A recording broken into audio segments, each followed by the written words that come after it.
pada hari ini saya akan mewawancarai Bapak tentang pengambilan keputusan yang membahas nilai-nilai kebajikan selama menjadi pimpinan. Apakah Bapak siap? Insya Allah siap. Oke, terima kasih. Selama Bapak jadi pimpinan di SMP 2 Separuh, adakah suatu masalah yang Bapak hadapi yang menurut Bapak dapat menimbulkan sebuah dilema dalam penyelesaiannya?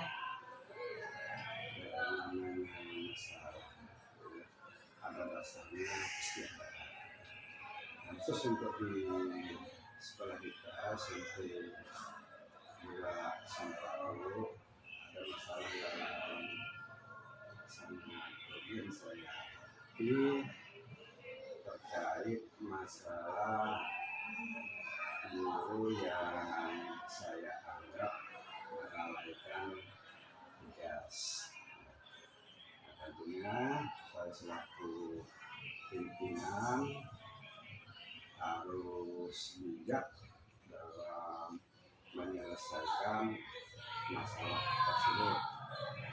Langkah-langkah yang saya ambil, pertama saya memanggil guru yang bersangkutan kan, bertanya apa permasalahan guru tersebut sehingga lalai dalam melaksanakan tugas, terutama untuk masuk ke dalam kelas.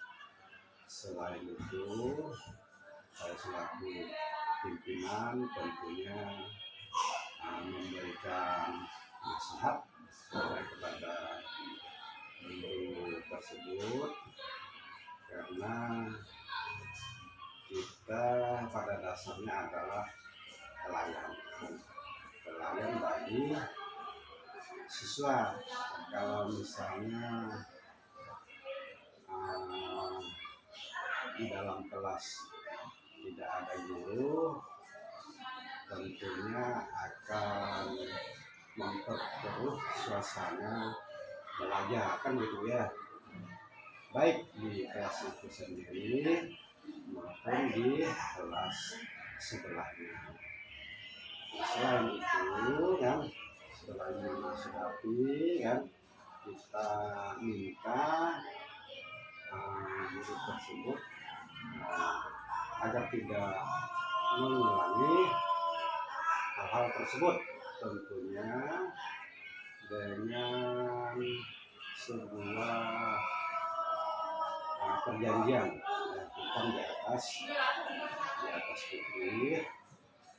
Dan selain itu, seandainya kalau guru yang bersangkutan masih tetap tidak berubah, saya berterus terang kepada guru tersebut akan melayangkan surat peringatan 1 atau dikenal SP1, SP2 dan SP3. Nah, hal tersebut nyatanya tidak signifikan ya terhadap guru yang telah kita bina, sehingga saya pada saat itu pernah mengeluarkan SP1 dan kemudian saya tembuskan ke Dinas Pendidikan, khususnya di bidang ITK. Jadi alhamdulillah dengan adanya SP1 tersebut dan guru yang bersangkutan lambat laun menjadi baik atau berubah. Karena intinya kan, kita sebagai pimpinan tentunya menginginkan sekolah kita ini tetap yang terbaik dari sekolah-sekolah yang lain.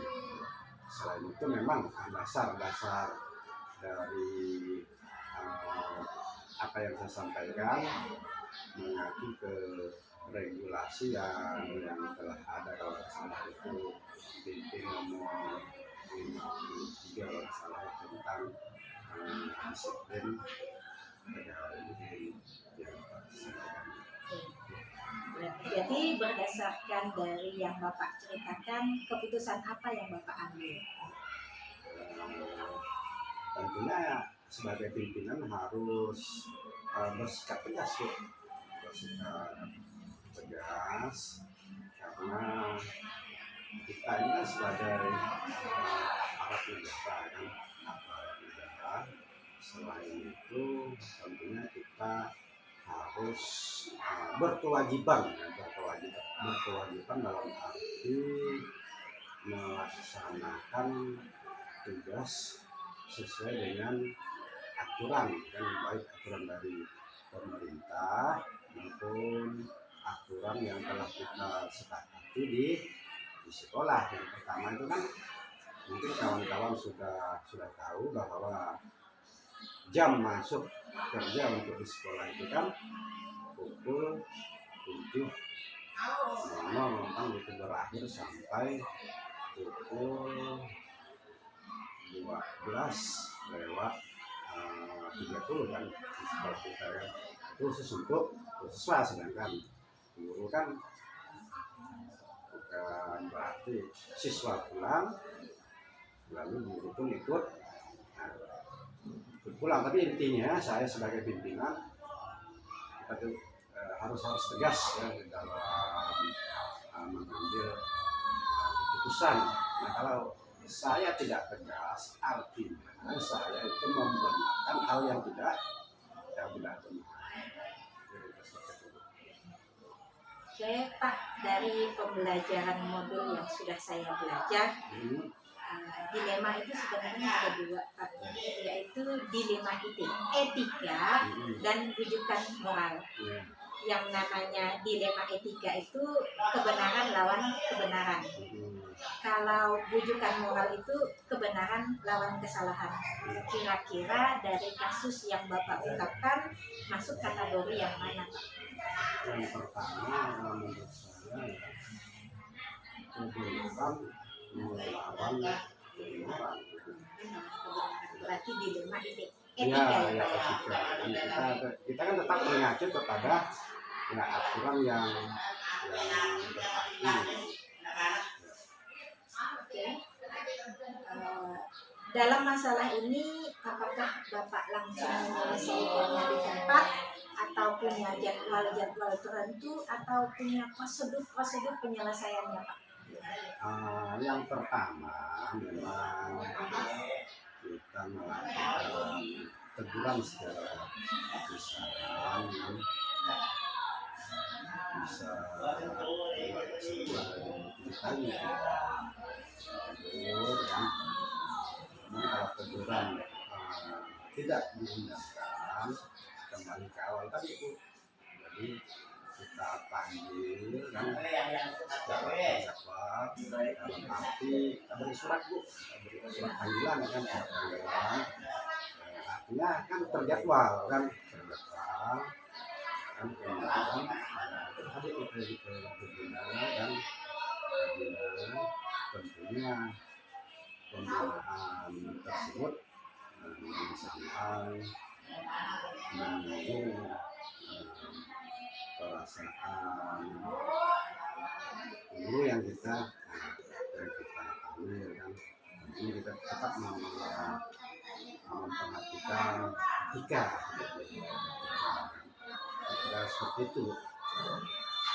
Dalam menyelesaikan masalah ini, Pak, kasus tadi tentang guru tersebut, adakah seseorang atau faktor lain yang mempermudah Bapak dalam mengambil sebuah keputusan, Pak, untuk menyelesaikan masalah ini?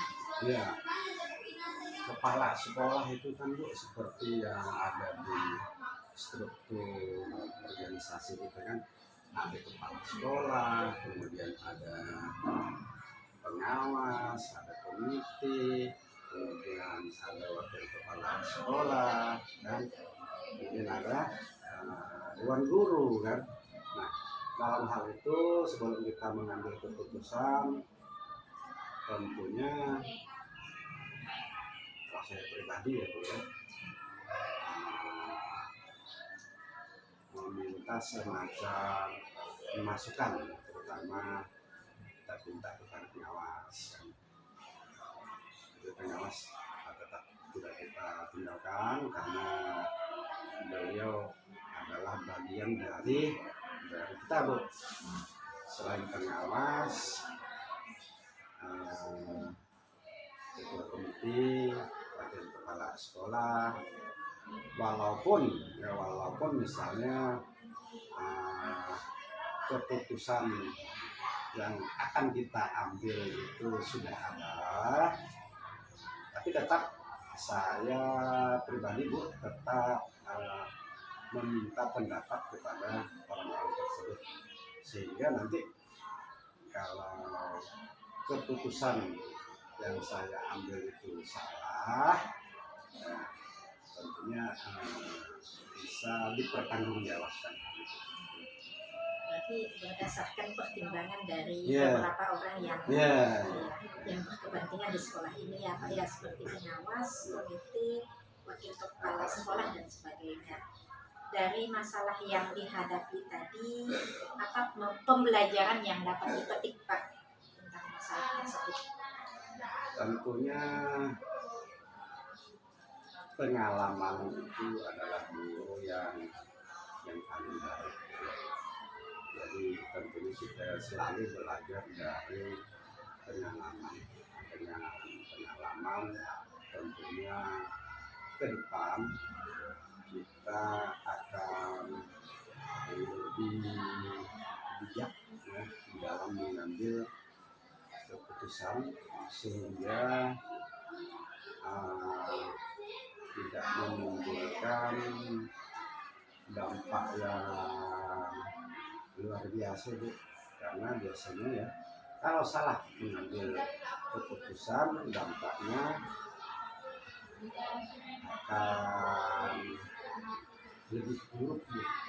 Apalagi kaitannya dengan urusan intern dari sekolah. Kadang-kadang yang membuat masalah itu menjadi besar pada dasarnya ya dari intern itu sendiri. Oleh karena itu kesalahan yang ada di intern atau di dalamnya dapat diselesaikan sehingga tidak menimbulkan hal-hal yang membuat suatu sekolah itu menjadi heboh atau viral kan. Kadang-kadang umum ya masalah di sekolah, kadang-kadang orang dalam itu sendiri yang membesarkan itu yang harus kita perhatikan. Ya, berarti intinya ya Pak ya, sebagai pemimpin kita harus bijak dalam mengambil keputusan. Jelas, Hasilnya harus jelas. Ya, memuaskan untuk pihak intern maupun pihak keluar juga ya Pak ya. Selain itu Bu, tidak ada pihak yang dirugikan, baik pihak yang kita panggil kan, kemudian dari pihak sekolah kan. Jadi itu intinya kita dapat meminimalisir kekurangan maupun keburukan. Terima kasih Pak, informasi yang Bapak sampaikan ke saya hari ini sangat-sangat menambah wawasan saya sebagai CGP. Oke, cukup sekian saja. Assalamualaikum warahmatullahi wabarakatuh. Waalaikumsalam.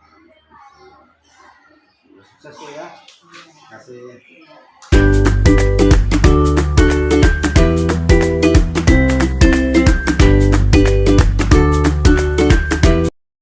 Assalamualaikum warahmatullahi warahmatullahi wabarakatuh. Apa kabar Pak?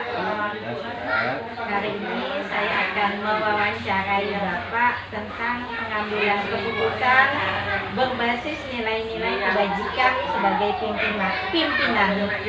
Apakah Bapak siap? Siap, Allah siap. Selama Bapak jadi pimpinan di SDN 11 Seguring, adakah yang Bapak hadapi sebagai suatu masalah yang menimbulkan suatu dilema di dalam penyelesaiannya? Ada, terutama masalah kurikulum baru dari sebelum merdeka. Oke, bisakah Bapak ceritakan apa masalahnya? Pertama masalahnya pada kurikulum merdeka, karena masalah ibu-ibunya atau gurunya itu istilahnya masih belum menguasai daripada alat komunikasi dari masalah internet atau bahan-bahan yang akan diajarkan kepada siswa. Itu ya Pak ya masalahnya. Kemudian keputusan apa yang Bapak ambil saat itu? Kami istilahnya berembuk dan mengadakan suatu pengumpulan, istilahnya disebut dengan KKG. Jadi ibu-ibu yang kebetulan menghadapi kurikulum baru itu mengadakan KKG. Oke. Di dalam pembelajaran modul ini kami ada belajar dua jenis dilema Pak, yaitu dilema etika dan wujudan moral. Di dilema etika itu yang kami pelajari kebenaran lawan kebenaran, kalau wujudan moral itu kebenaran lawan kesalahan. Kira-kira kasus yang Bapak alami ini masuk kategori yang mana Pak? Dilema etika. Dilema etika ya Pak ya. Oke. Kemudian bagaimana strategi penyelesaiannya Pak? Cara penyelesaiannya itu mengadakan KKG. Terus kumpul sama kepala sekolah yang disebut dengan K3S. Dalam masalah ini, apakah Bapak langsung menyelesaikannya di tempat atau punya jadwal-jadwal tertentu atau dengan kata lain punya prosedur penyelesaiannya Pak? Punya jadwal, jadi diselesaikan di tempat lain dan mempunyai jadwal. Ada jadwal-jadwal tertentu Ada. ya Pak ya, yang sudah disepakati antar Ada kepala antar sekolah. kepala ya, Pak? sekolah dan gugus. Adakah seseorang atau faktor yang mungkin mempermudah Bapak dalam mengambil keputusan menyelesaikan masalah ini Pak? Ada dengan narasumber. Biasanya dapat narasumber itu dari mana Pak? Dari di antara kawan yang udah ada yang bisa menguasai materi, itulah yang kita jadikan narasumber. Jadi artinya narasumber dari dalam. Bahkan sekali-sekali kita menggunakan narasumber dari misalnya pengawas. Baik sekali ya Pak ya, cara penyelesaiannya. Kemudian dari masalah yang dihadapi tadi, kira-kira apa pembelajaran yang dapat dipetik Pak? Pertama, kita akan menambah istilahnya cara mengajar yang baru. Nah, yang disebut dengan kurikulum merdeka, jadi istilahnya ibu dewan guru mengajar lebih leluasa, karena bisa misalnya mengajar pada anak itu menggunakan istilahnya merdeka tadi, dengan sistem merdeka. Terima kasih Pak atas informasi yang saya dapatkan.